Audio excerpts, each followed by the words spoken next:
Со доаѓањето на есента не завршува периодот на цветање кај растенијата. За некои од нив, како што се богородичките, хризантемите, тој допрва започнува.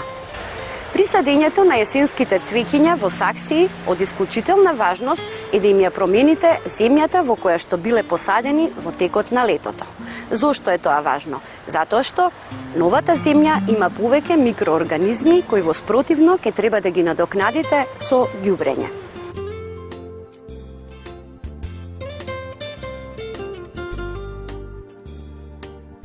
За наводнување на растенијата ќе треба да се грижите само уште малку, додека температурите се уште високи, а подоцна дождовите ќе ја завршат оваа работа.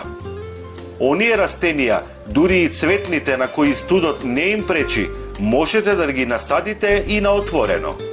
Ако ги посадите на балконот, долго време ќе можете да им се радувате на ефектните листови и цветови. Овие растенија не бараат никаква специјална нега во текот на студените денови.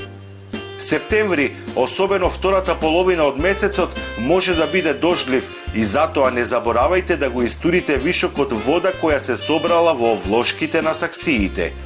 Бидејќи задржувањето на водата може да предизвика гниење на билките, особено на корењата. Завршува сезоната на петуниите. Но треба да се запрашате дали треба да ги оставите да презимат.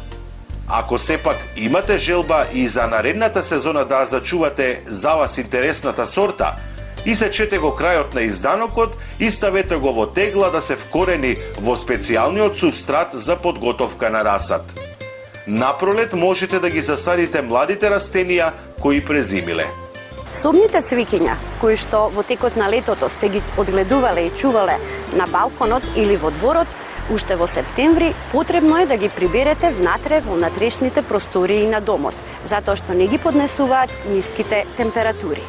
Доколку не сте го направиле тоа, направете го сега, пред да паднат ноќните температури од 5 до 8 степени Целзиусови.